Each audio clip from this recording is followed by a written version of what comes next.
Now call to order. Roll call, Madam Clerk. Trustee Williams. Here.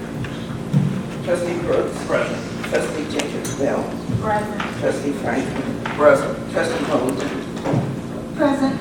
Trustee McMullen. Present. And Mayor Rudis. Here. Please stand for the pledge of allegiance. Trustee Franklin, allegiance. I pledge allegiance To the flag of the United States of America, and to the republic for which it stands, one nation, under God, indivisible, with liberty and justice for all. Thank you, sir. Okay. The general public comment is a session. This is a comment form, and if response is necessary, board members may elect to respond formally at the next regular board meeting. And it's a 3-minute maximum. Mr. Vice, are you keeping the time, sir? Yes, sir. Deborah Taylor.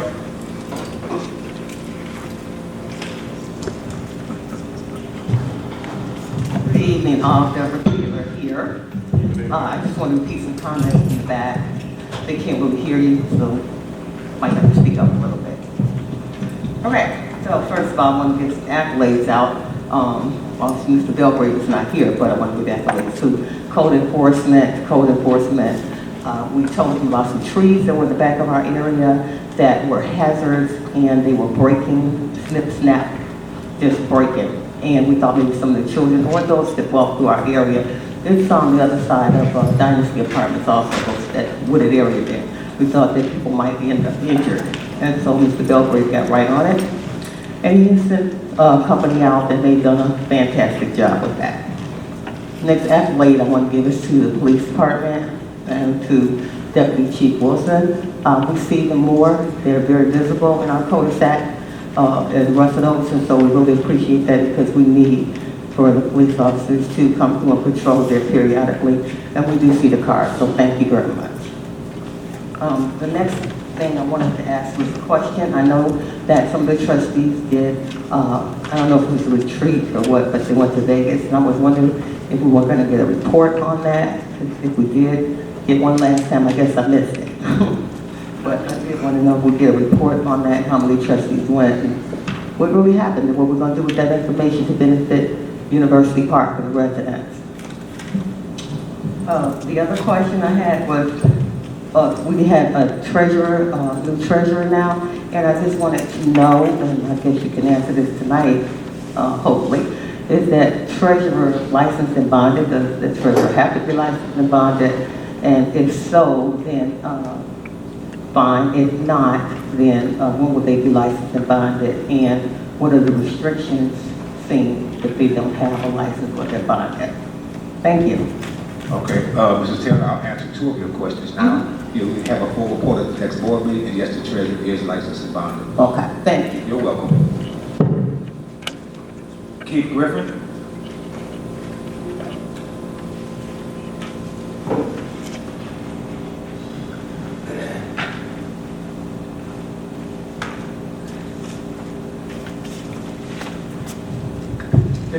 Good evening, everyone. I want to talk about our past attorney, since everybody was so concerned about Mr. Diamond. We went online when I was on board with Mayor Rudez at the time. We looked up Mr. Diamond. Also, for those who don't know, the Illinois Municipal League has a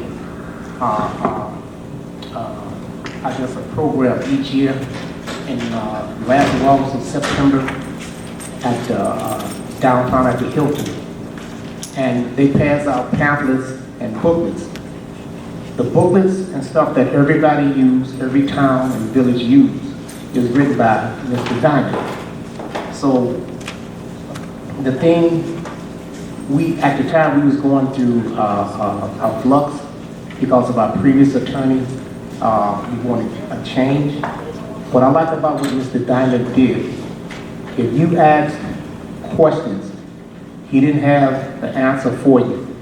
You could ask him as many questions that you wanted on board meeting night. If he didn't have the answer for you then, he would get back to you. That during that week or during the following week. The problem came in when ex-man would call Wednesday, Thursday, the following week is when the charges went up. He had a fixed fee, I believe of $175, I believe. I don't have my paperwork with that no more, but I believe it's a flat fee of $175. He would do that. So we went down there at the time, both trustees, Mr. Gudez and I, went down. We said, well, Mr. Diamond, what's up with the fees? He didn't say nothing. First we thought it was a trustee calling. He said no. Thought it was the village manager. He said no. We said, well, he said yes. So we said, well, why? He said, I cannot take sides. She's the mayor, I have to accept her call. We asked her more than one time, have your questions on board meeting night. She refused because she said she was the mayor. That's one of the major reasons why Mr. Diamond's fees was also low. So high. He also did work, which we come to find out, he did work for our previous village manager, Ms. Lanier. He worked on the TIF, which Ms. Lanier should have worked on the TIF, but he didn't. That's why Mr. Diamond's fees were so high, because of the call to Mr. Diamond.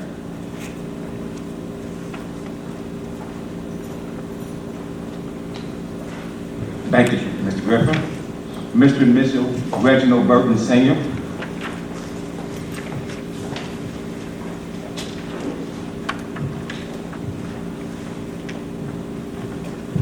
Good afternoon to everybody. Good evening, wherever. I'm Mrs. Burton. One thing I just wanted to address at this moment is that there's been a lot of shootings in the area and gunshots being heard. I reported to the police station. I understand that they can't disclose what's going on, but there should be a type of way that the community and the police force relate to each other to say, okay, your call was validated in some type of way. I don't need to know details. Don't need to know details. But I find out later on through either social media or some type of way on the news that what I called in on was validated. But if you expect for the community to work together, we need to come up with some type of way that you say that, okay, well, Ms. Burton, the call that you made was justified, and thank you for calling. Something like that. It doesn't, I don't need to know details. I don't have to know details. But if you want the community, if you want the people in the community to keep an open relationship with communication, someone should at least get back. So I just wanted to say that. Thank you. Thank you very much, and we'll work on that. No, Burton, Mrs. Burton. Ms. Burton, Yes. when you call in the police, I just want to know, because we do sit on that board for Layaway Communications that you pay your money for, and I know every time I call that they will ask, do you want the officer to see you? Are you receiving that question? We just want to kind of validate the chief, deputy chief, ourselves, want to make sure that Layaway are doing their job when it comes down to the 911 communication to our residents in this village, because there was an incident where it was open window next door, and I'm given the address, and the dispatch says, well, what town you in? Really? You should see that, and from experienced officer, I worked it, and deputy chief, she was a dispatcher, and chief was a dispatcher as part of training years ago, that your address is supposed to pop up on that computer and tell you where that call is coming from. So I want to know, one, are they asking you that question to are you getting any difficulties when you do call in a shots fired call? This is the thing. There's no need for an officer to come to my door. This can be validated over the phone. I mean, a simple, we'll call you back. You don't have to come to my door, but just tell me that, okay, something did happen in whatever term you want to use, that's their choice. But yes, I was asking them saying, really? Can you just call me back? I mean, a simple call. You don't have to come to my door. And this is the problem that I have with that. Although I'm not one that's afraid, but if you get a neighbor that wants to know, but they don't want their other neighbors to know, you understand the problem? Yes, ma'am. Yes, ma'am. The communication is not there. We need some type of communication because we all want to work together. And I definitely agree. We need to really take a look at, ma'am, Okay, thank you. Miss Burton, Yes? I'm sorry. I just want to let you know that I agree 100%. We need to definitely take a look at how things are being communicated, especially when there's shootings and different things going on in the community, making sure that the residents are aware and making sure that there's an open line of communication. So that's something that we're going to definitely take a look at. We have to really take a deep look at how we communicate information with our residents, especially around crimes and shootings and different things. Because me as an elected official found out about a shooting that happened in the community on Facebook, and that's a problem. That's a problem. That's a serious problem. So we really have to take a look at how things are being communicated and come up with some type of system to put in place to make sure that the residents are being communicated when things are taking place. So just want to let you know you're definitely 100% correct. I appreciate it because Appreciate you. even when we had an incident that there was a car accident, and I called it in and said, someone is driving down the street like they're crazy, they got kids in the car, they're gonna kill somebody or themselves. True enough, they went around the corner, had a terrible accident. I don't know, I heard that somebody died, I heard that, I know the kids say that, well, the kids were okay, I believe. But the fact of it is, can't you just say, oh, Ms. Bird, thank you for calling in. That was a big help. You don't have to give me details. But let me know that, hey, the communication is working. Let's work together. Let's communicate. That's all I'm saying. Thank you. Okay. So to really speak on the subject, I totally understand the residents' concern, and I think it's a conversation that needs to occur, and I agree with everybody that made statements to the board that we need to look into it. Part of it is a policy issue, and then the policy issue goes with a third-party dispatch center that's dispatching on behalf of the village. So Deputy Chief Wilson does sit on an operating committee with that dispatch center, and we can bring up ways to kind of communicate that. The village does have a code red system that we're kind of initializing where people can sign up online for alerts. The biggest concern that I have is finding a protocol when and when not to report information. For example, the mayor made an inquiry on Sunday in regards to shots fired that happened at 3:30 in the morning. Now, I inquired with our dispatch center, and they have a CAD log, which is a dispatch log of our officers being dispatched to a shots fired call, but also there are multiple calls in unincorporated Will County that are being reported for shots fired as well. So on Sunday night, we had both University Park Police and Will County Sheriff's Office dispatched to the area. And typically when we get shots, they have to kind of ascertain that. Now, at 3:30, it was unsubstantiated, correct? So later on in the morning, our officers dispatch to a home and say, okay, there's a window shot out on the vehicle. Okay? Well, officers don't know that information at the time of call. It's something that happens later on in the morning when something occurs. I would tell you, since I've been here, with any major incident that occurs, if there's a person shot or injured, a crime scene or anything like that, that information is relayed. out, either through email, we do it multiple ways, we have a policy that deals with that. The information goes out to all elected officials of what occurs, it goes out in social media, if we have a shooting or some type of violent crime that occurs. With situations, as it's brought up by the resident, shots fired call and finding a way to re-communicate to that resident to substantiate it or not, that's something that has to be kind of developed and talked through with myself and the deputy chief and our dispatch center on when to return calls and when to kind of how to be followed up. But I do understand that concern and we will address it, I assure you. If there was something major going on in the municipality, we do not hesitate as far as putting information out there. But with situations as you expressed, I do understand your concern. Not all the time, not all the time. But I will say this, you have the conversation. I mean, in every situation, there's a way to tell the community, listen, thanks for your call, it was nothing. Let's use some simple terms. To substantiate something, just say, okay, we appreciate your call. It was helpful. I mean, come on. There's no damage that can be done to any type of, how can I say,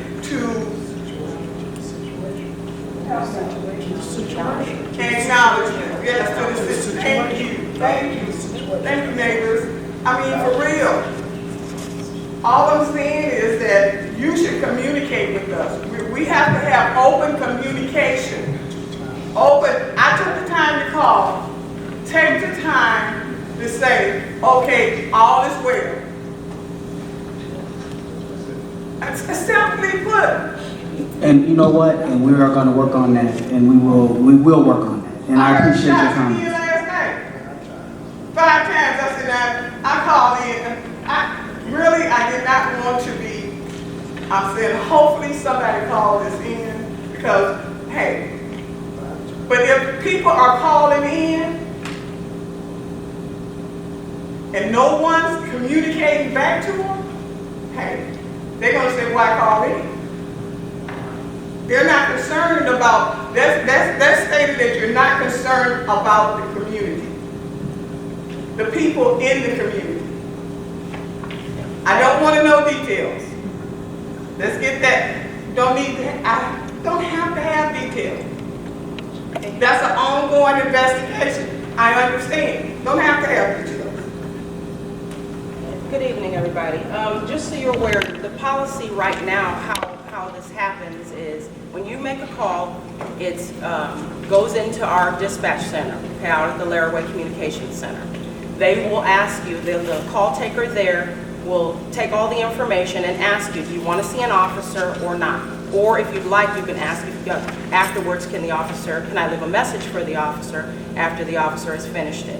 If not, then what they do is pass that to the next dispatcher who types it into the CAD system and dispatches the officers out to investigate what's going on. They may or may not be able to substantiate maybe the shots fired was actually, they deemed it as loud noise. They weren't able to determine whether or not it was shots fired or not. This is just hypothetically, okay? But if you ask for an officer to return your call, then they will relay that information and have them call you back. Even if you don't want them to come over to your home. Okay, not so though. Because she was going to insist on me telling her to have an officer come to my house. The reason why I refused that is because a simple call could have sufficed. And all I'm saying, if I had been a neighbor that was fearful and scared to even give their name, but I need to talk to the police officer, but you know, they're gonna come to my door and this person's gonna know what it was me. Right. It just so happened that I'm not that type of person, but I keep in mind of others. Okay, well what I can do is, if you want, if you give me an approximate time that you called it in, I can go ahead and request the call log and listen to the call and see if the call I'm just taker. asking you to improve. That's it. Right, Have that's our conversation. facility. Right. That's what I'm saying. I can listen to it, and if so, I I can lodge a complaint if she did not handle the call Just correctly. improve, have the Deputy Chief. conversation. It's a policy issue, you guys can talk after the Okay. meeting, it's a policy Okay, issue. I'll get your information, ma'am. Milton Payton.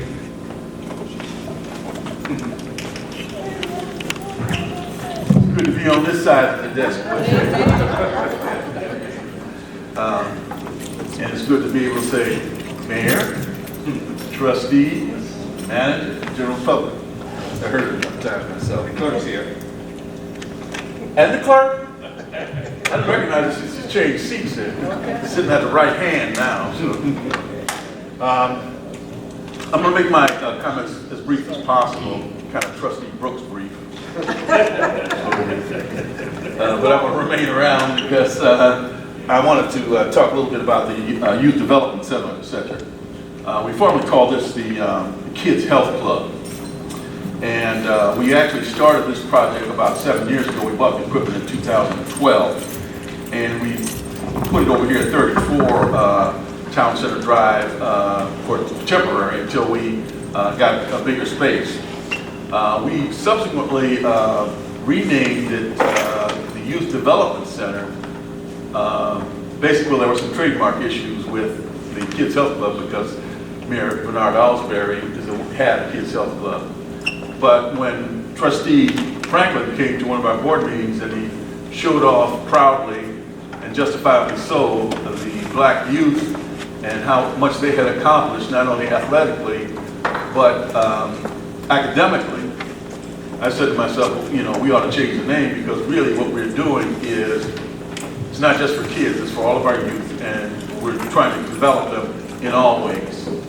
Athletically, fight child obesity, academically, and spiritually, and give them some mentorship also, some place to go. So I noticed it was on the agenda for this evening for discussion. I'll remain around. I've got a handout I'm going to give you also. They told me, you know, my training says don't give it to them ahead of time because they shuffle through it and they ain't going to listen to what you have to say. So I'll give it to you in a few minutes. But this project started as a collaboration with the community members.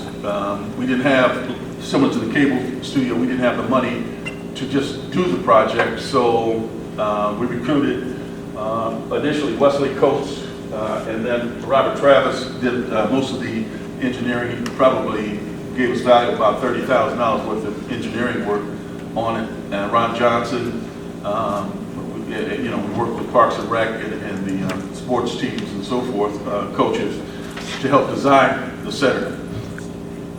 So it was a real collaboration. The village provided it, the materials, and we worked with Public Works to help put the thing together. It's about 2/3 done. We just ran out of money. That was the main problem. All the plumbing had been done, the conduit, the electrical had been put in. We just needed some other things. So the location is over here. For those of you that don't know it, is where Cleo's liquor store used to be. So it'll be quite a story once this thing is up and running. That it went from a liquor store to something that's really going to be a positive thing for our youth. The center is designed also to be a emergency warming and cooling center. So we've already put a pad out back and put a generator. So if there's a disaster, winter or summer, you know, people can go there for warming or cooling. It's got a homework center in there also. We've designed it so that the kids could exercise. And there's we proposed a small membership fee, but if they couldn't pay it and they weren't doing well in school, if they went to the homework center and spent some time there, then they would be scholarship in. So no youth from University Park should be denied access to that activity equipment. I wanted to also expand this into the cleaners because not all kids are athletically interested. Their kids are interested in music, they're interested in dance, chess. Somebody approached me about an excellent chess team, and so forth. So they need a space though to be able to go to be able to participate in something that they love to do, and that will benefit their development. The center itself and it's already been budgeted, it will be pretty much self-funding. The way it's designed is that we will hire our own youth to manage the center after some training. There are grants that I believe are going to be readily available for supporting for example, the generator that needs to go there, some of the programming, the software system that I like to see us put in to manage the center as well. We also would like to do, part of this whole project is a collaboration with the school system, Crete-Monee, and Governor State University. We had actually started a collaboration with Governor State University on childhood obesity with their physical therapy department, Dr. Robin Washington. So, we wanted to kind of expand that and collect all the information from the physical activities, the academic, and the nutritional program that the kids were on, so that we can then analyze that and maybe come up with a formula on what's best for developing our youth. Okay. So the center also can be used for senior citizens during the day because the kids are basically in school. The equipment is designed for smaller bodies, so women can use it also during the day, as well as senior citizens will also have the opportunity to use it. Time is up. Okay, all right. Thank you. So I don't want to preach, but I'll be here if there are any questions later on on the agenda. Thank you very much. Michael Tucker.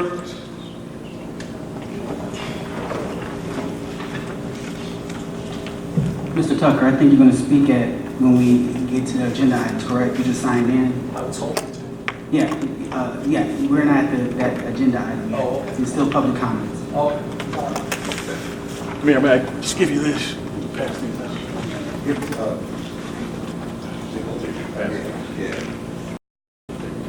Mary Truss.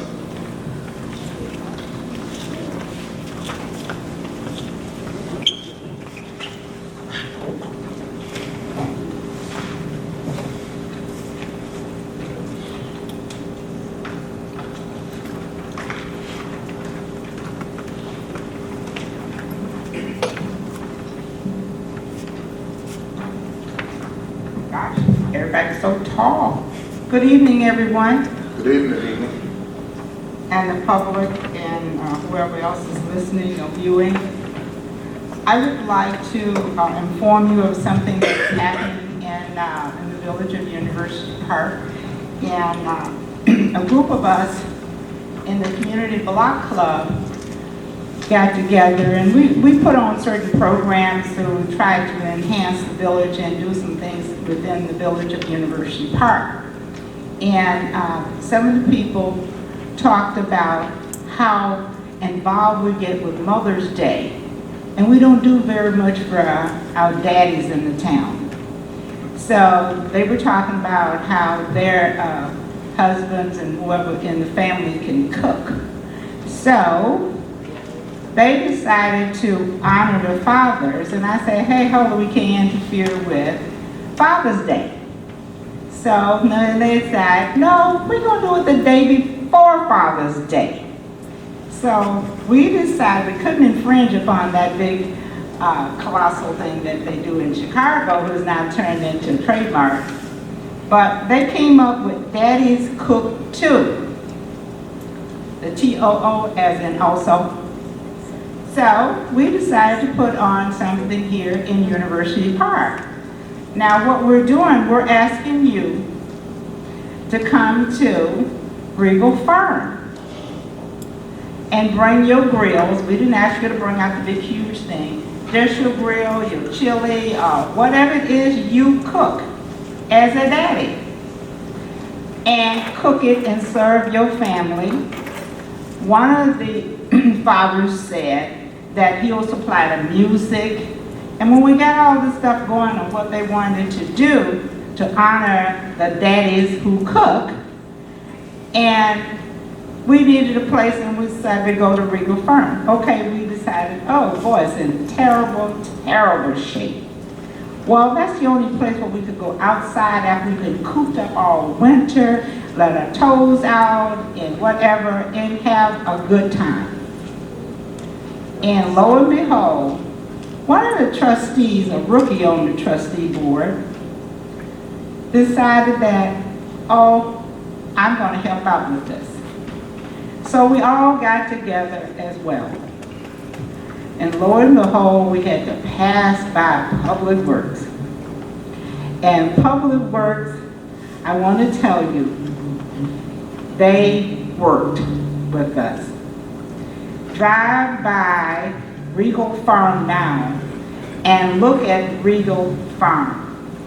We couldn't go to Olmsted Park, it's our largest park, but we decided to go to Regal Farm. And I want to tell you, the Public Works Department, you all have been really working hard with us.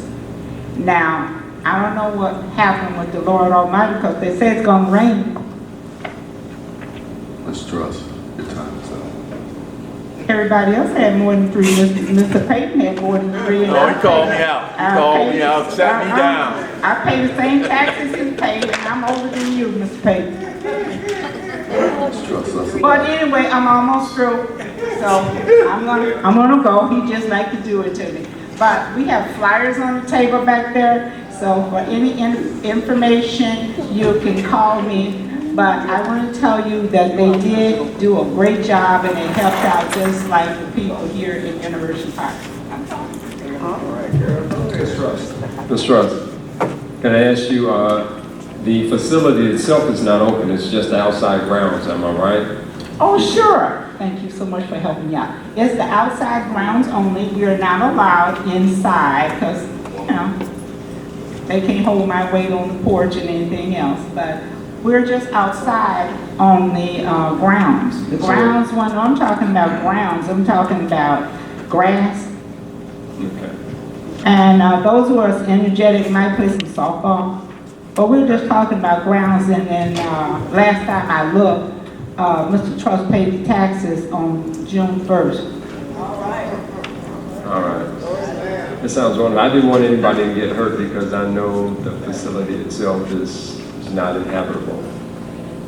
So. I check it out pretty often because I live there, and I don't know how often you check it out, but I'm not going inside.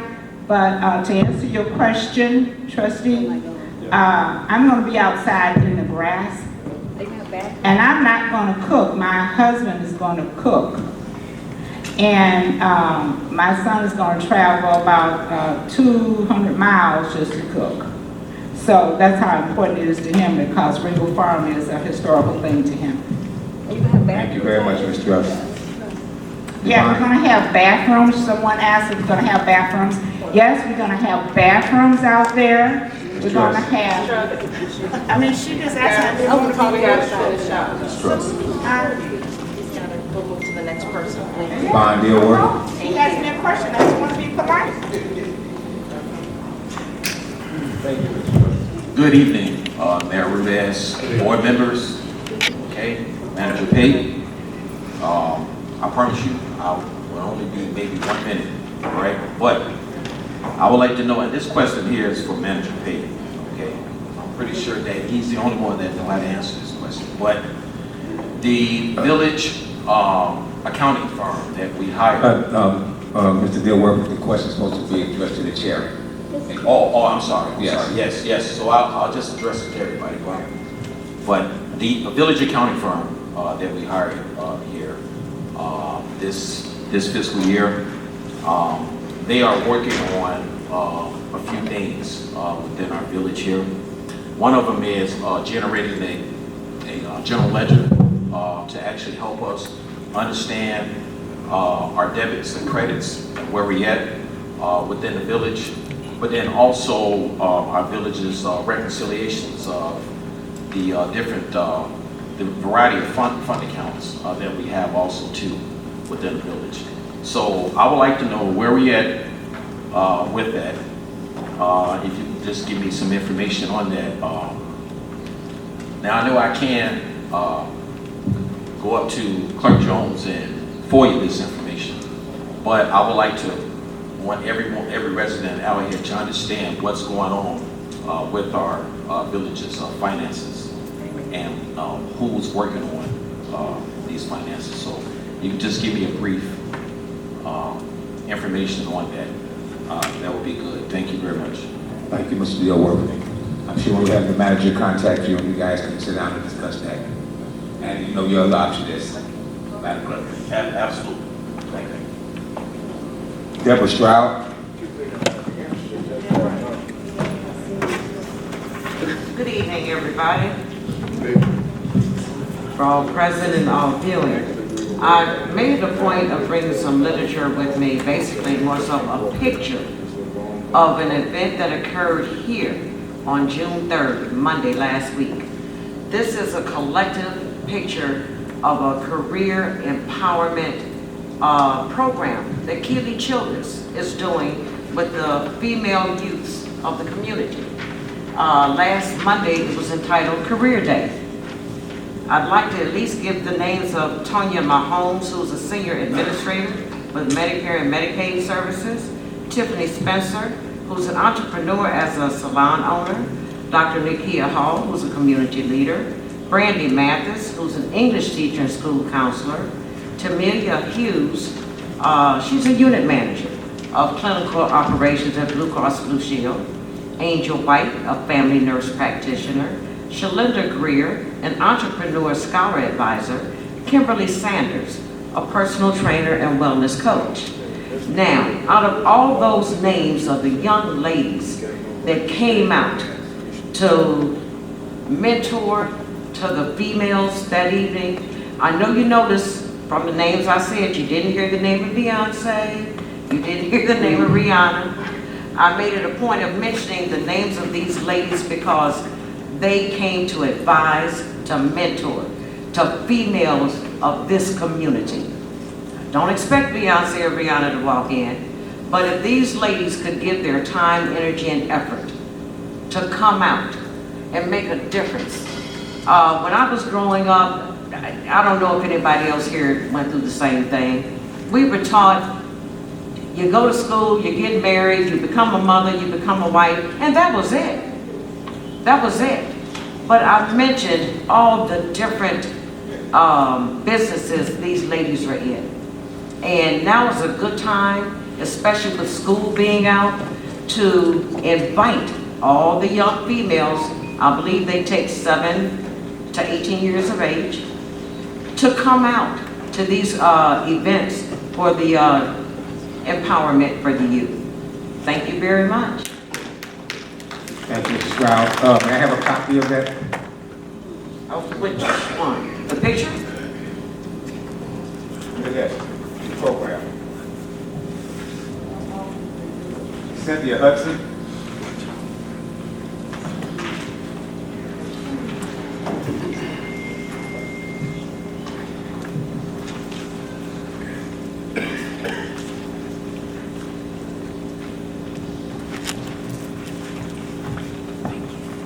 Excuse me, Mayor Rubin, 30 minutes is up.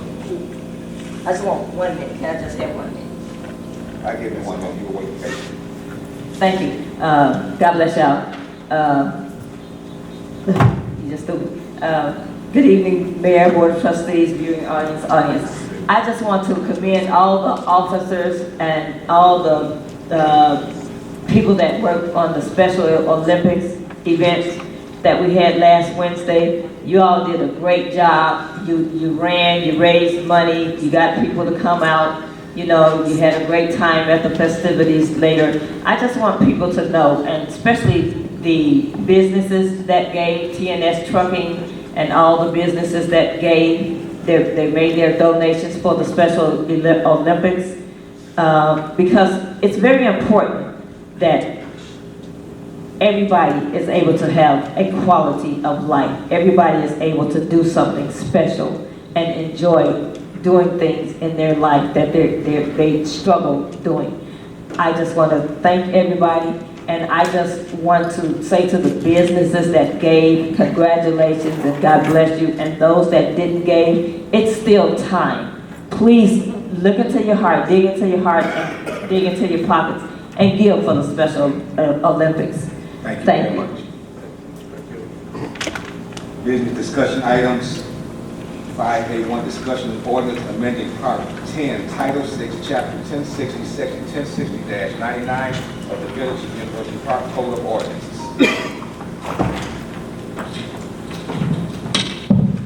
This discussion is an ordinance amending Part 10 of the Village of University Park Code of Ordinance related to increasing fees.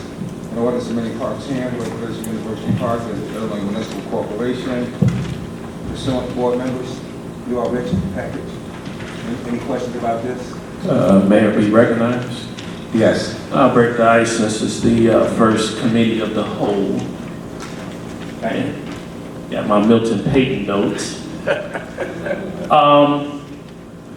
Yeah, I did read the first one. If those trustees that didn't see it, I know that we have a new firm, but the first one is indeed in reference to garbage refuge. Mayor, just my opinion, just to start bouncing off in case the trustees, go ahead and put an input so we get consistency on it. I would say that I feel that some of the fines are University Park, actually in 5A1 and 5A2, I think in the past, Mayor, maybe like about 2015, we even had this discussion about how fines are so low and people with the garbage and the grass.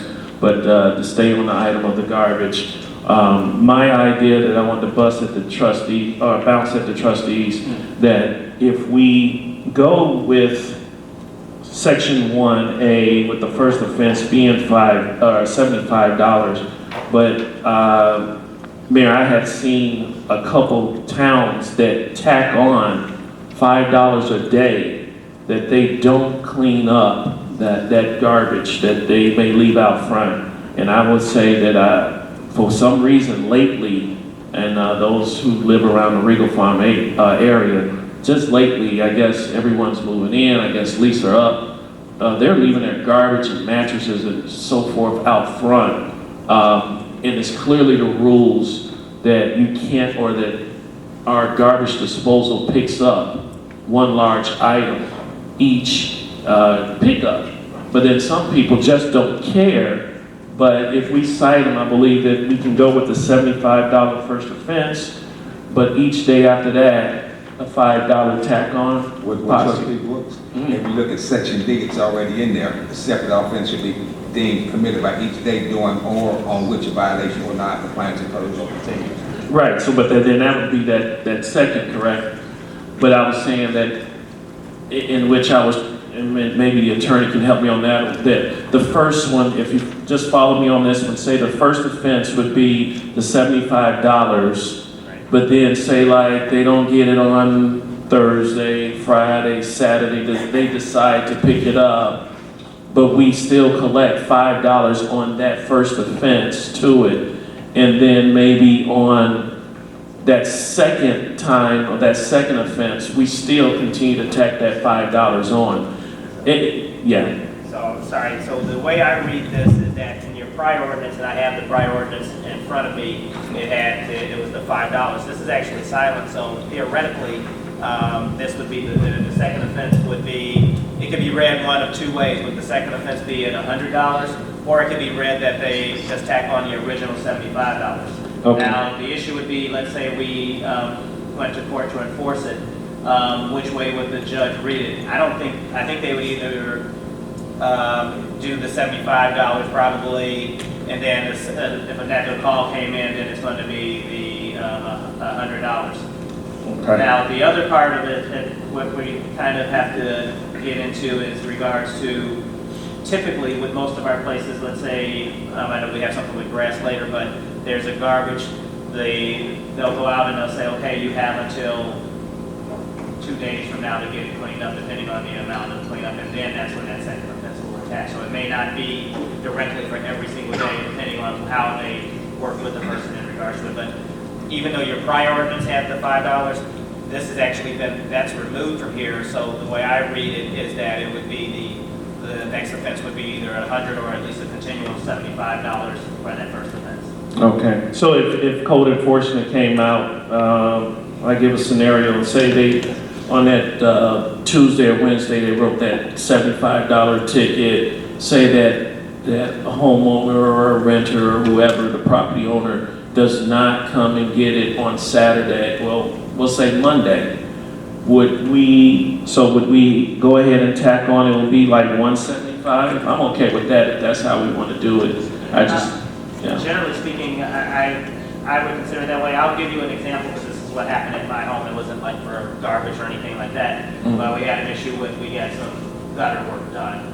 And the gutter, they got the gutters going too far. So the code enforcement guy does the building said, hey, the complex next to my house came out and they called and he said, I think the gutters are out too far.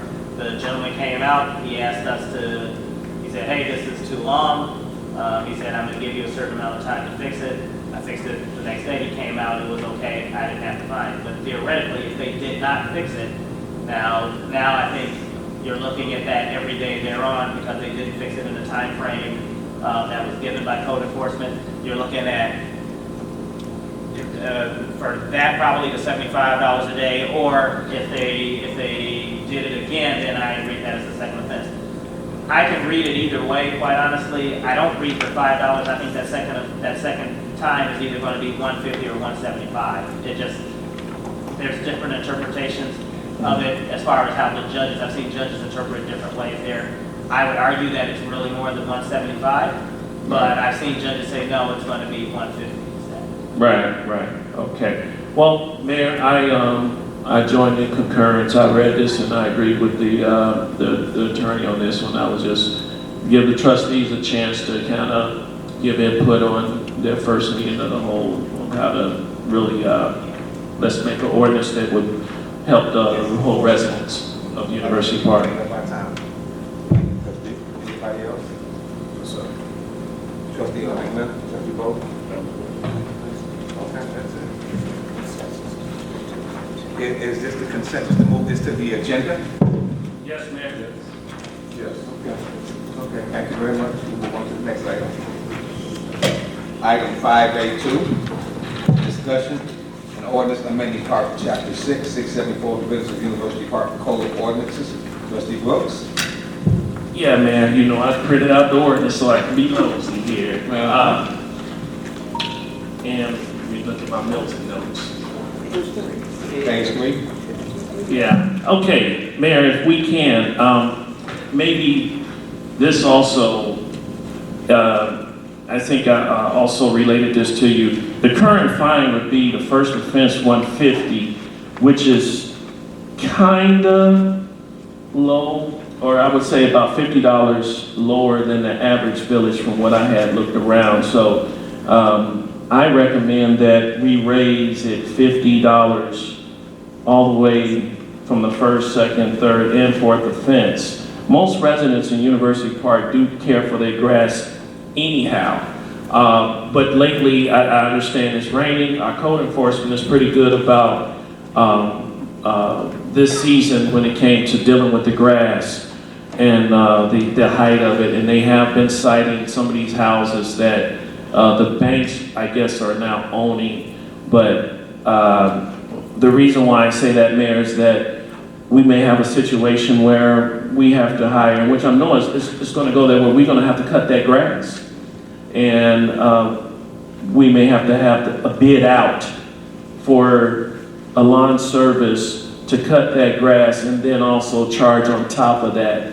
So that's why I say let's not stay so low on these fines, because at the end of the day, the village manager probably would agree that we're going to have to pay a lawn service. And I mean, I have an idea for that we can actually break up the village into zones, and maybe we can have 2 to 3 bidders of lawn services, because each lawn service charged differently. Some does by the property, some does by the hour, but at the end of the day, I think the $50 more on each of the fine on page 3, section 2, might be beneficial. If anybody go ahead and put the So the proposal will be raised at $75 to $150. So you want to go above the $150, go to $200, and add $50 to each one? Yes, Mayor, I want to go, first offense would be $200, second one would be $3, third would be $4, the fourth offense would be $5. Well, go ahead, Manager Payne. So, to put some perspective on this, within the last 2 weeks, the code enforcement department has issued over 100 grass tags. So when you're looking at this is going to be a traumatic event when we start throwing these fines out here. And actually, this was a request by code enforcement, since we're issuing so many grass tags this year, to kind of increase this. I would urge the board to trial this, and then if we see some progression, maybe come back and revisit it. But, you know, the law enforcement side of me always say, you know, if you want to raise the fine, raise it, you know, and that's fine too. But I just want to put some perspective on top of this. We're not talking about 20 residents, we're talking about over 100 grass tags. So when we start issuing these fines, you're going to get initial shock and effect from this. So I just want to make sure that's known.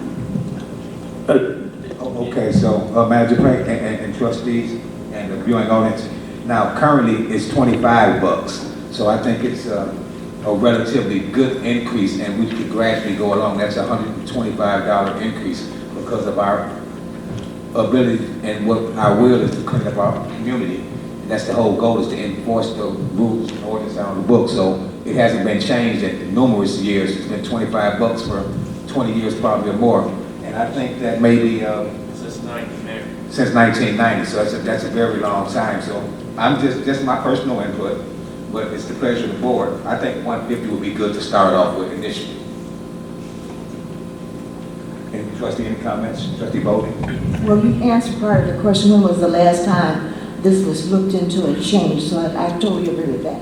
And I also agree with what you have here, because like you said, it's going to be a shock to, you look at University Park, we're not a prosperous area right now. And a lot of the citizens just don't have all these fees, these high fees. So I think this is a good place to start.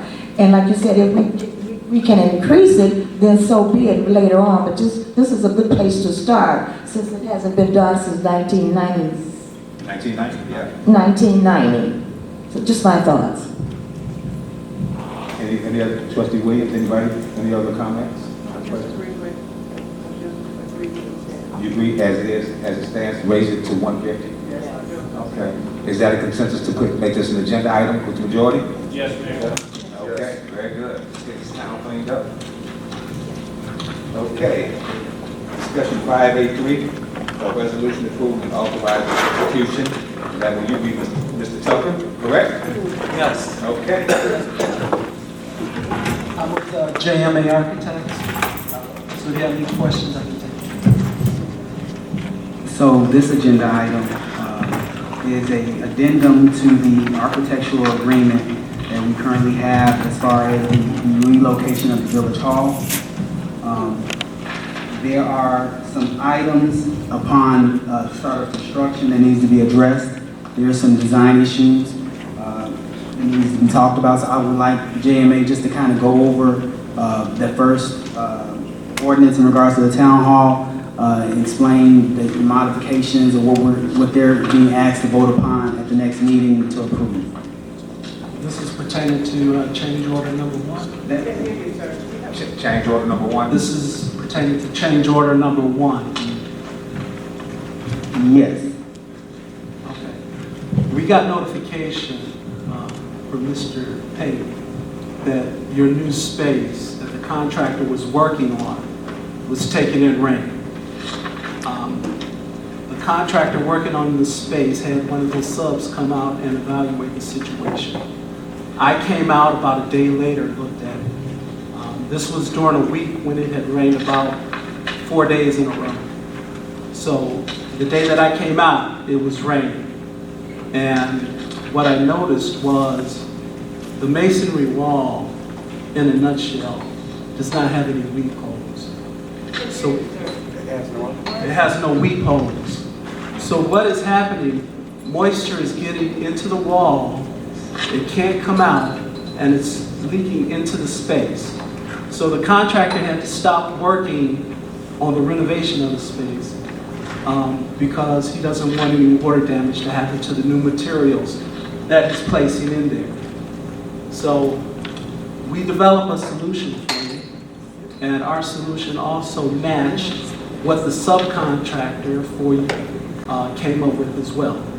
So you were basically in agreement with what needed to happen in order to stop the water from getting into the space. Okay, any questions with that? And this is for the town center? This is for the new village hall located within the town center. This is the former Will County Health Department. Well, the question I have is only in reference to the money. Are we going to use the money from the Clorox lawsuit that we won for this? That's all I want to know. Okay, thank you. Okay, well, thank you very much. And he might want to stand up there. You got two more items that you have questions on. And you know, I would like to just kind of table this youth development center because we've had a lot of interest in that spot, and I want to go on with the youth center, but I really like to go, when our board goes out to our retreat, have that as one of the discussion items. Okay. So, is that all right with the board? Mayor, you speaking on the next agenda item? Yes, on the next agenda item 5A4, I'm sorry.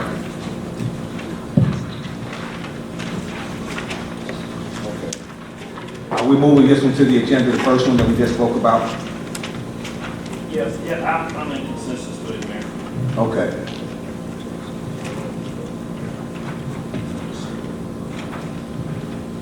Okay, and then you have, now we're on 5A4, Mayor, so if you kind of, the discussion item. Yes, and the reason I was asking to table that, I would really like to go out, we're gonna have a board retreat about strategic planning. We'd really like to discuss it because Manager Pate and I have had a lot of discussion, and we had vendors who are very interested in that space too. And I think that we can all come up with some conglomerate. We're meeting with Clorox next week before we go any further with that. So if you don't mind tabling this board. Yeah, I don't have a problem with it, Mayor, especially I know that Coach Franklin had been working very closely with Milton on, has he? Or not yet? I've given them some, copy of information. Okay, yeah, I agree. I think that this is going to be something that, we're really going to be putting some time into, that I know that's his passion of taking care of. So I concur with that one too, to table to that our retreat. Yes. Thank you. Is that okay for everyone? Okay, thank you. Discussion 5A5 is a resolution approving and authorizing execution agreement between the village and the University Park and Jamie Architect for the assessment and feasibility of the renovation of village-owned properties. Mayor, I can speak on that. Please do. Upon your direction, this is the village-wide assessment that you requested on all of our properties to understand the estimated price of either reconstruction or remodeling.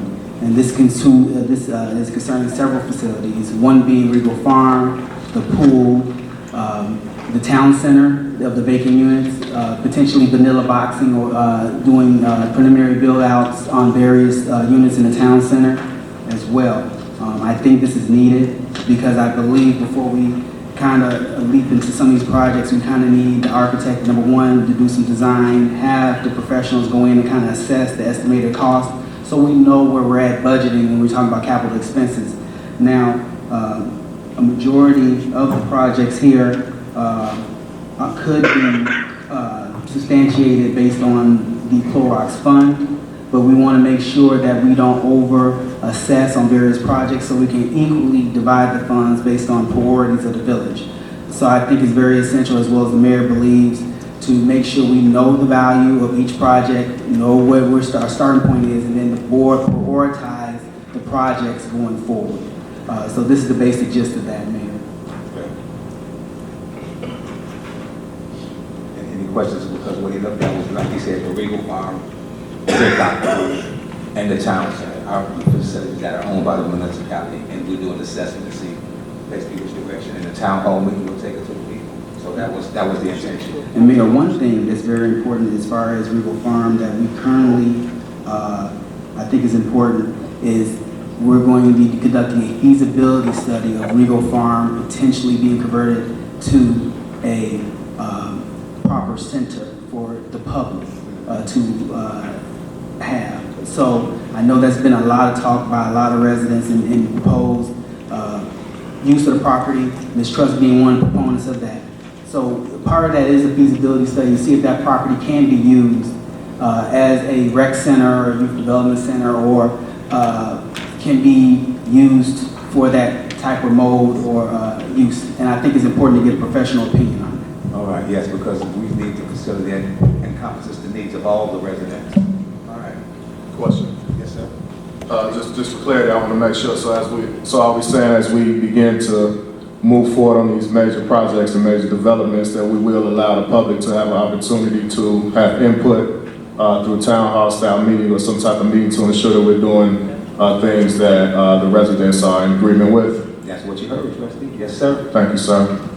Yeah, Mayor, I just thought, well, since Manager Page said it, I did talk to Ms. Trustin. She did mention, because we didn't, of course, we don't have the underlying item because of, let me double check. It's not, you didn't put it under manager, did you? For Regal Farm. Regal Farm is not even a budgeted project yet. It's not even included in the budget until we're able to get these numbers. Right, because Ms. Truss also mentioned that, they were trying to, the conversation was trying to see if we can find a grant just to kind of get Regal Farm going. So yeah, Mayor, I just kind of also feel that the assessment is good, because at least it let us know where we are compared to the answers that she was trying to get, and she was trying to inquire that she wanted us to do with Regal Farm. Okay. I'll be announced. Okay. That feasibility study, Manager Page, when is it going? How can I get recognized? Yes, trustee. That feasibility study that you just mentioned a few moments ago, when is it going to commence? So upon board approval at the next board meeting when we take action, once the board approves that, these studies are going to actually go on immediately, once upon board approval.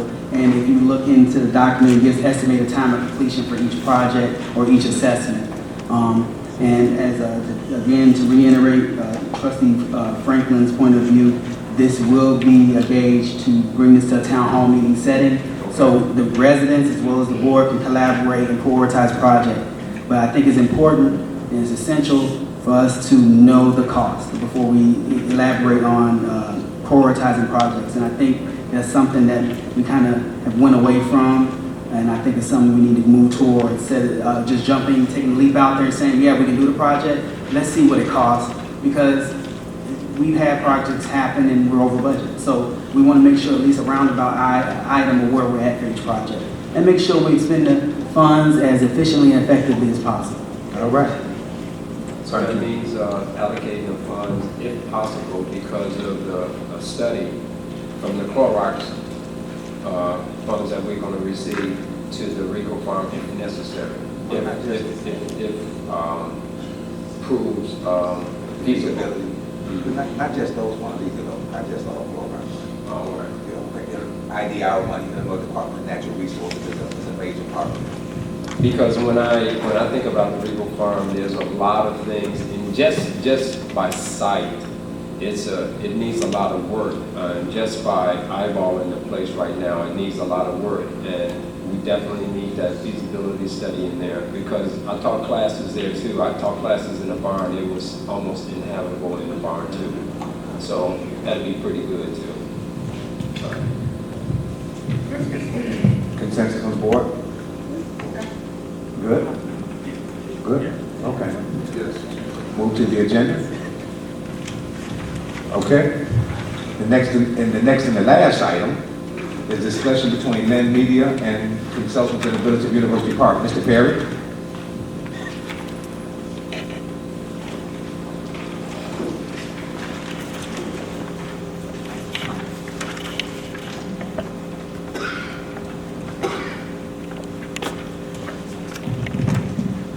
Good evening, Mr. Mayor and Board. Good evening. My name is Michael Perry. I'm the President and CEO of Lingar Media Consultants. Had the pleasure of working with your mayor on some PR and media a few years ago. Just to give you a little insight, some of my clients that I've had the opportunity of working with are the Chicago Cubs, Chicago Blackhawks, Chicago Urban League, the Reverend Jesse Jackson and the Rainbow Push Coalition, the Chicago Gaming, the Illinois Gaming Association, Ms. Aretha Franklin's current movie, The Amazing Grace, to name a few. I have an extensive media relationship with Chicago media in regards to television, newsprint, and understanding PR and media. I said all that to say, when I was listening to Trustee Payton, it disturbed me. What disturbed me was, no one knows what you're doing. The media should know what's going on out here in University Park. What you're doing is outstanding with young people. You can hear what's going on in Nika Valley, out in, Naperville. But nobody knows what's going on in University Park. Southtown newspaper, which is the Sun-Times, can cover shootings and everything else that's going on out here. But what you're doing, they need to know. You guys are an incubator. You're living in a bubble. Thank you. And no one knows what you're doing. Trustee Brooks, and you brought up the trash, the grass situation, and village manager, forgive me, you know, I'm listening, but I don't want to disrespect anyone. I'm gonna keep it real. When you raise stuff on black people, they get mad. And that's the truth. Am I right? You're right. You're sure right. You got to be careful when you do what you do. Be mindful. Suggestion from a PR and media standpoint. You can tell, excuse me ladies, no disrespect, you can tell my big ass to sit down and go home. I'm gonna just keep it real. The board should be geared up with some t-shirts on a Saturday and say, we're gonna clean up University Park. We're gonna clean up University Park, and guess what? We need your help. And we need your help because they know that you're engaged now. You're engaged to bring back University Park to what it used to be. And they know you're engaged. And guess what's going to happen? They're going to get engaged. Okay? So we blasted on social media that whoever the block is or the area that comes up with the best neighborhood or whatever, we're going to give them whatever it is we're going to give them. Okay? They're engaged now. They feel a part of the village. All right? Girl, my block is on point. Man, we got to. They're engaged. And social media is free. Social media is free. I'm thinking in those realms. There's so many opportunities from a PR and media standpoint. I rolled around. Do you guys own this? Do me a favor. Mayor, please. Please. Get some paper that says for rent and put it on every one of these windows. Every one of them. Every last one of them. From a feasibility standpoint, what you were talking about, the other situation, I don't know how valuable these buildings are, but this showing up to be a dollar store. It used to be. It used to be one. It's showing up. Let's put an ad in something on social media saying 600 square, whatever the footage is. Pay this parking lot. I don't know how much it costs. Let's pay it. Let's make it look. My point to you all is this. How many of you all, before you got married, you dated? Right? Fellas, When you dated, when she said no, did you stop? No. You kept going until she did what? Said what? That's all this is. Until they say yes, until somebody buys, until they say yes. Somebody wants that barber shop that lives out here. Okay? That's all it is. This thing is a partnership. The university is a partnership.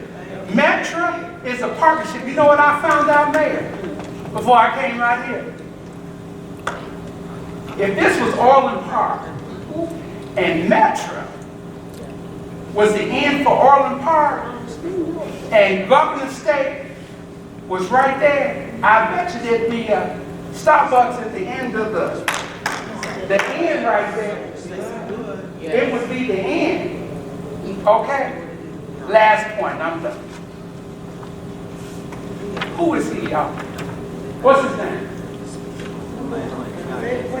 What is his name right here? I didn't hear you. Joseph Rudell, right? The third.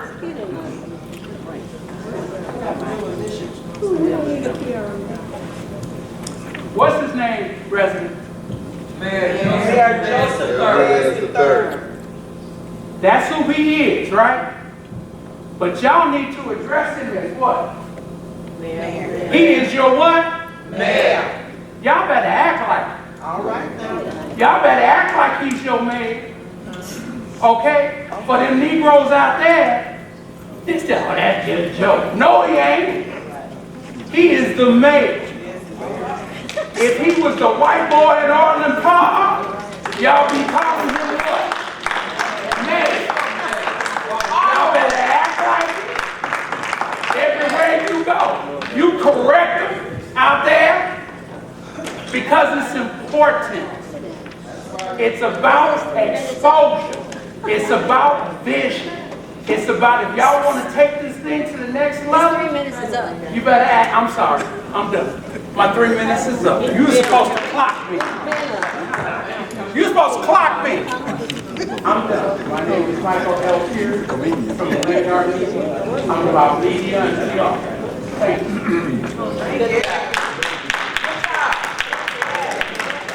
Questions, anybody? Yeah, Mayor. You know I do.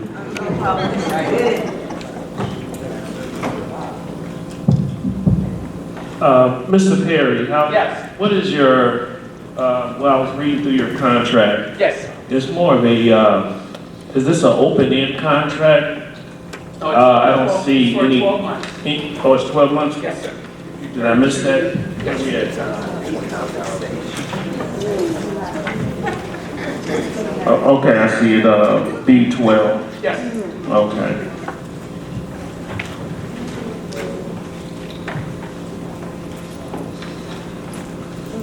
Okay, everything else. Thank you, Mr. Perry. Everything else is pretty much Perry. Period. Perry. P-E-E-R-Y. P-E-E. Oh, P-E-E. Yes, sir. Okay. Mayor, can I be recommended? Yes.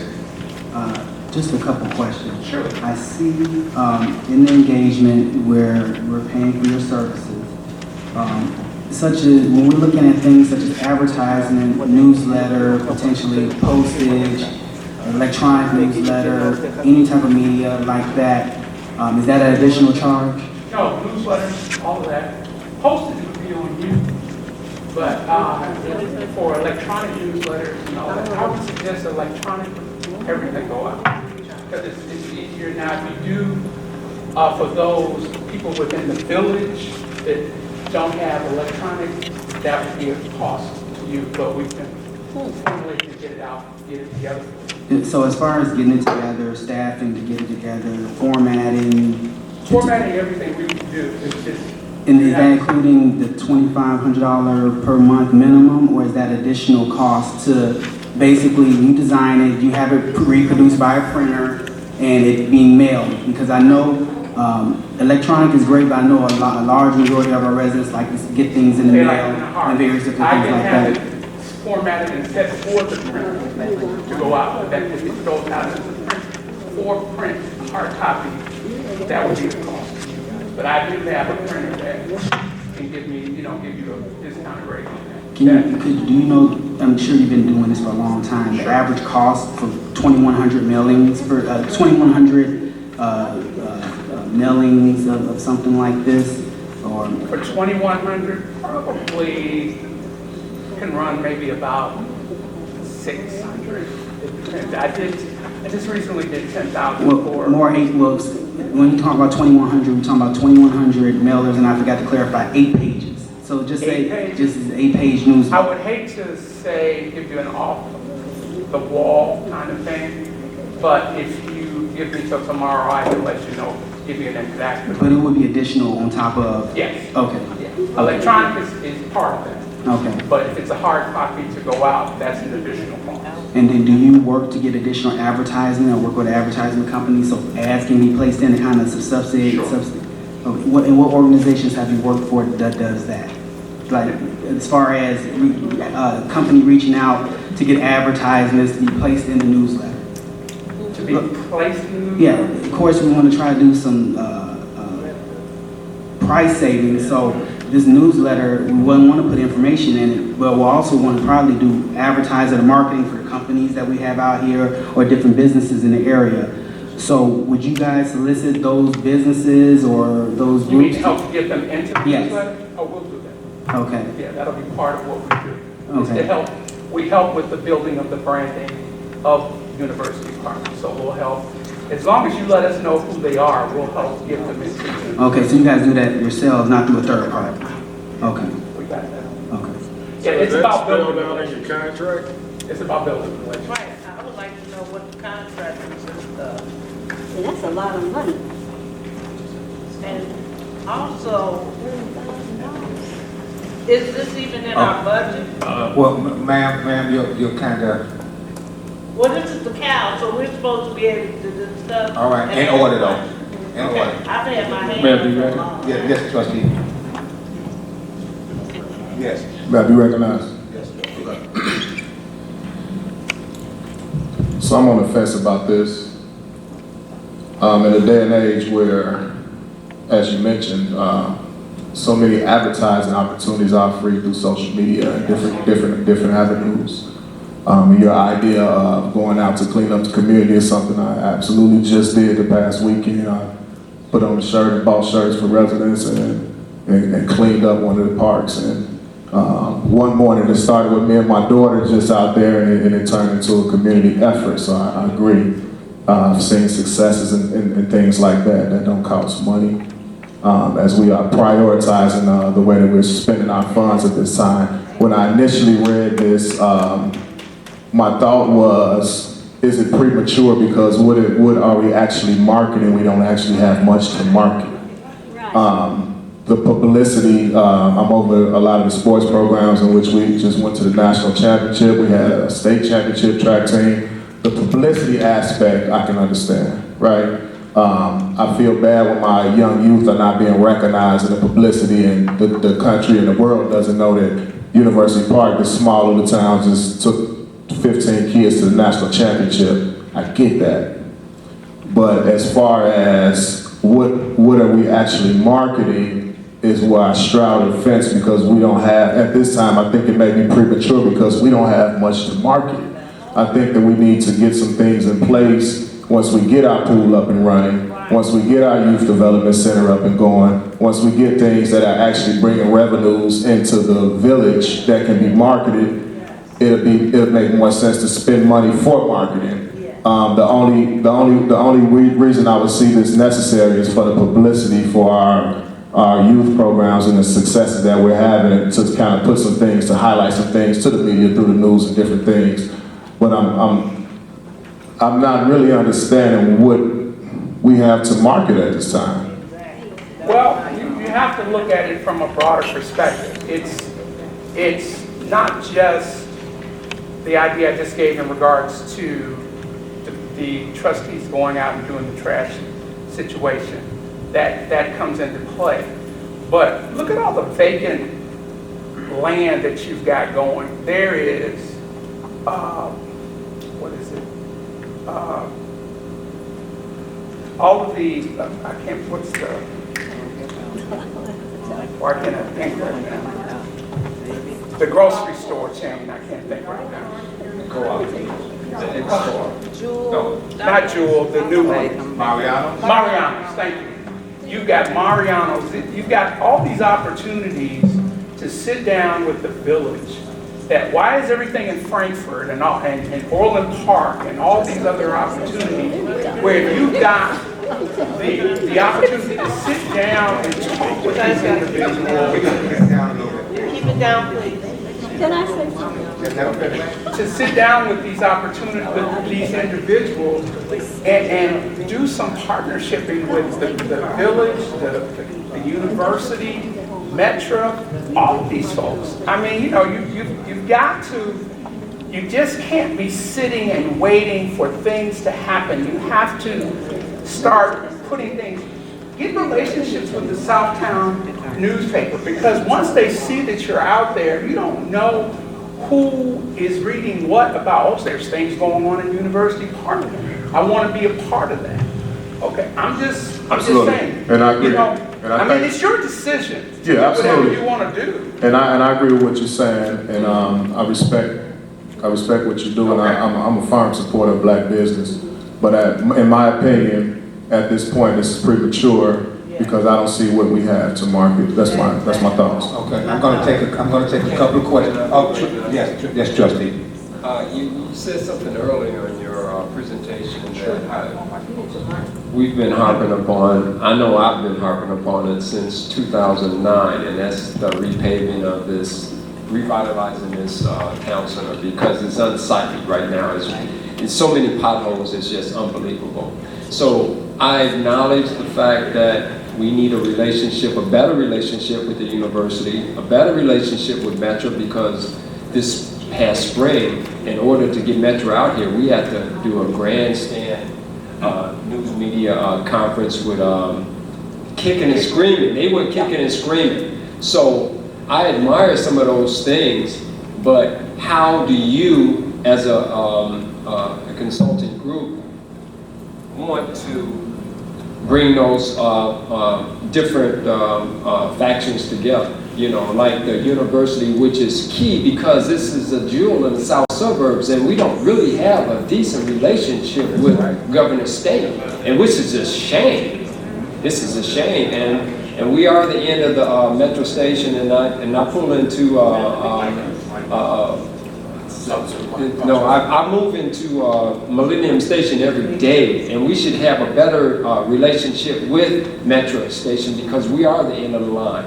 And if we were in Orange, there would be a relationship, even if a Starbucks or something, with the relationship at the university, because every university I know of has a relationship with the town. It doesn't exist here. So what do you afford us to capitalize on this potential relationships? Well, because of my previous relationships with Jackson, my relationship currently with the Chief of Staff of Governor Pritzker, I mean, you know, it's this whole world is about relationships. And for me to realize that you all don't have any relationship with Governor State, that's crazy. That's crazy.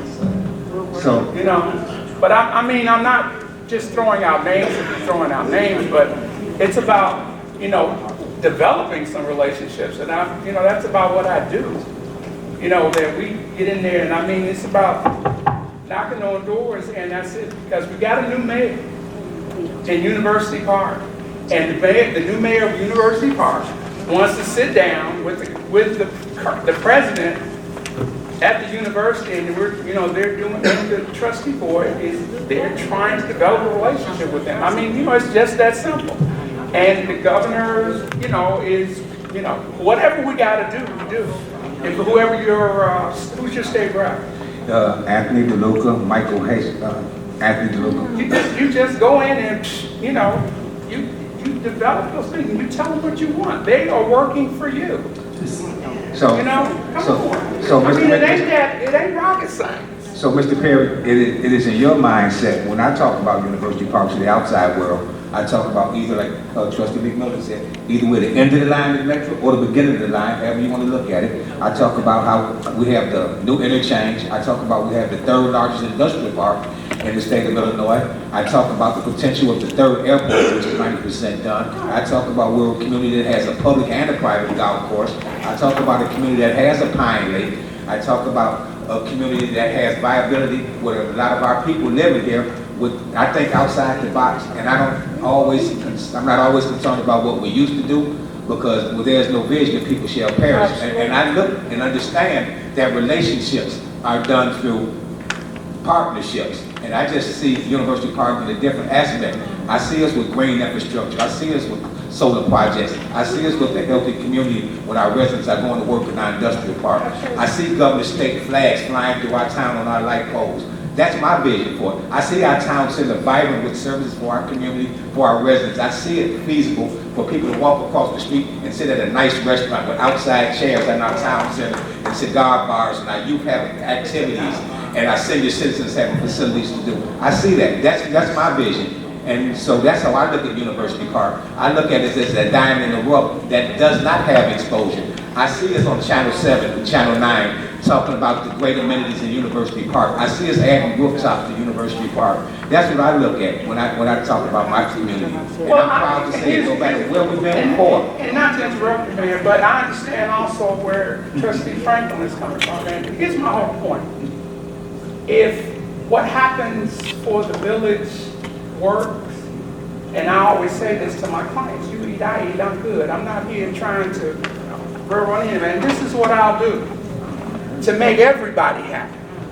Okay. Let's go 6 months. All right, No, let's go 6 months. No, not yet. Okay? If I go 6 months, you don't like what I'm doing? No. We're good. If you don't, we're good. And if that doesn't work, you know, I'm good with that too. All right, Mr. Perry, I'm gonna take a couple of questions from the audience. And if that doesn't work, I'm good. This young lady, and then Mrs. Trustin in the corner. Hello, my name is Brianna Thompson. I'm a member of this beautiful town. I would like to know, as a consulting group, do you have in your proposed contract a way for us to be self-sustaining after you're done with your contract, for us to be able to take care of our own communication once you're done? To take care of your own communication. So you're setting up a way for us to be able to have communication and get all of these things out for marketing and for advertising and all of that. Are you setting up a way for the town to be self-sustaining in this contract as a consulting group? Or are you going to continue to just re-up a contract and do it for us? Well, the relationships will be built. That will be built with Metro and the university and all that, and that will be with the board, how they build those relationships. I'm just setting them up to be built, and then I'm done. Okay. Because that's what they're going to do. Ms. Williams, I see you back there. I'm going to recognize Mrs. Trusty and you. That'll be the last one from the general public. We'll move on. Mrs. Mary, Mrs. Trust. Okay, I just want to make a comment. And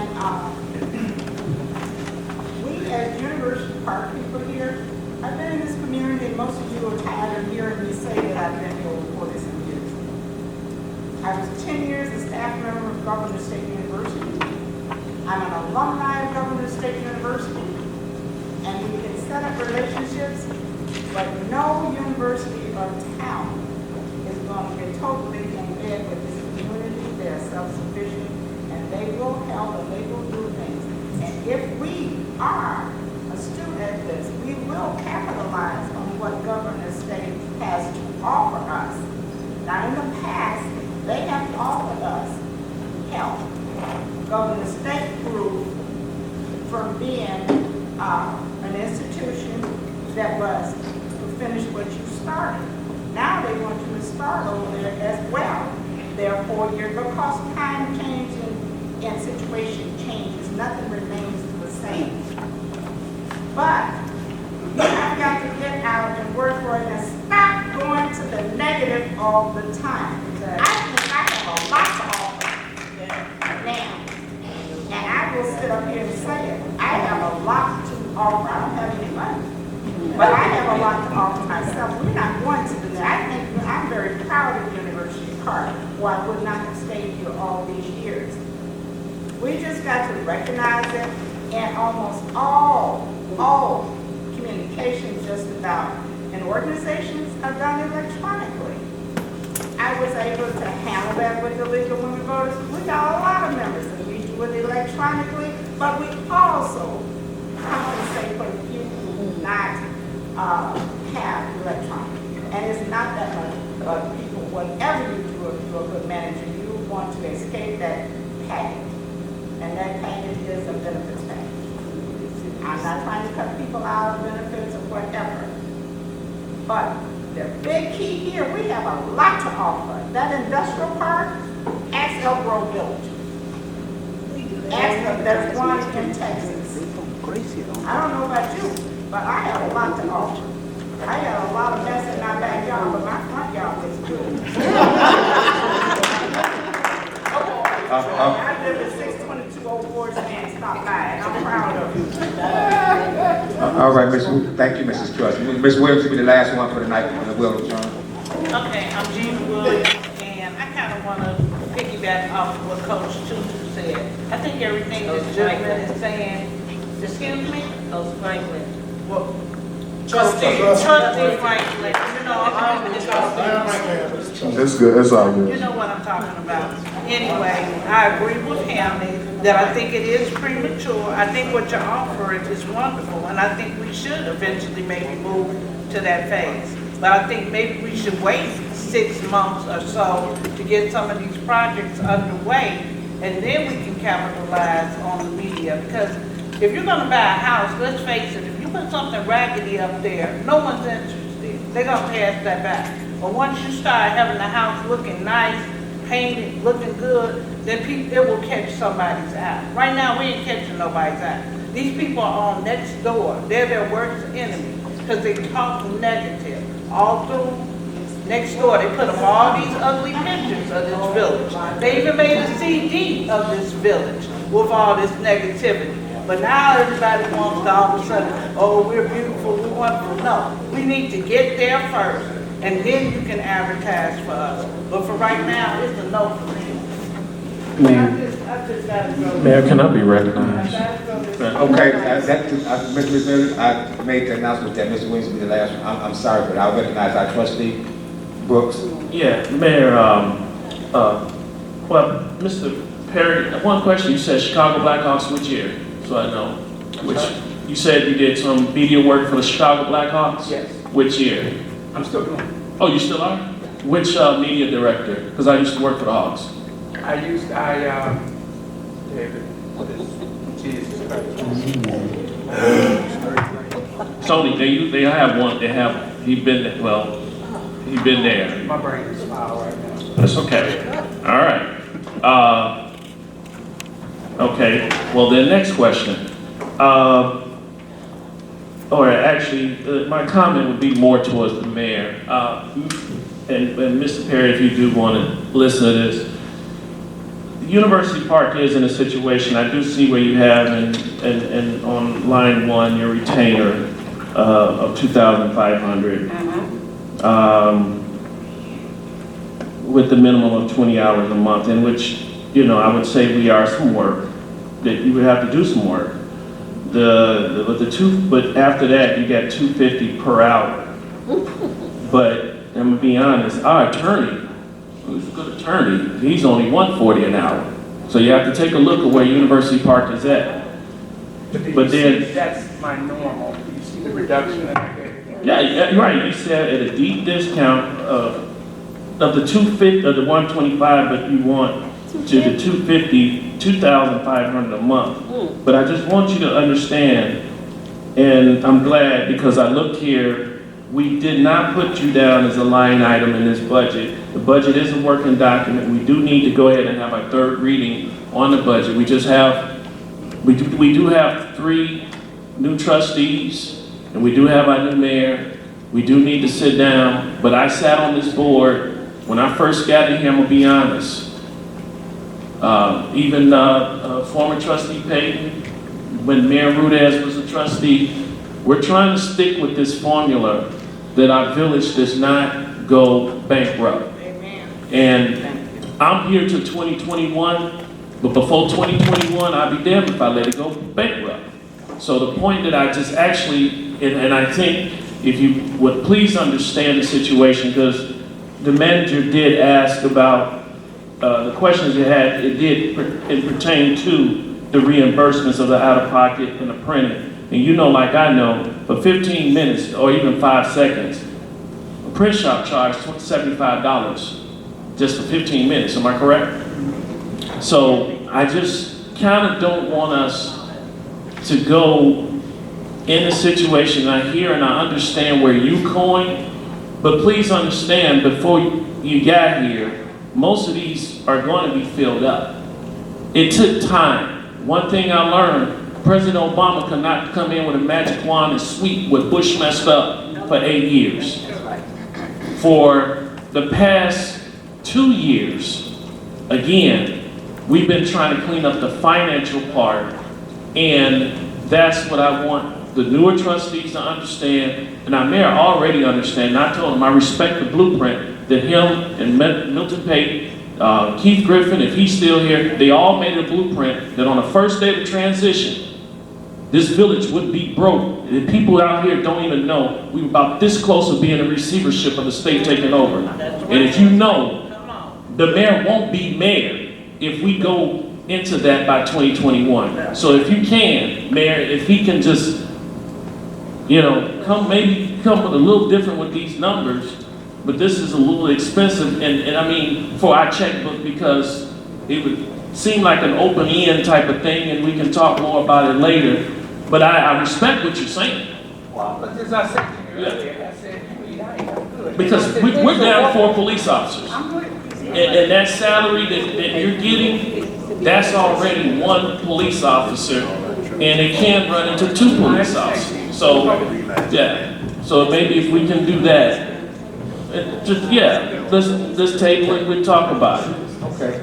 All right, so board, if it's your pleasure, seems like my board members really like the suggestion, and we'll just table it, and we'll look at some opportunities, and we'll just table it, we'll talk about it, and maybe we'll find a corporate sponsor that might want to pay for our meeting. You never know. I believe in sponsorship. All right? Okay. Okay, is there a motion to adjourn? So move. All in favor? Aye. All opposed? Same. Thank you so much, everybody, for attending tonight's meeting. Very informative, but let's think outside the box.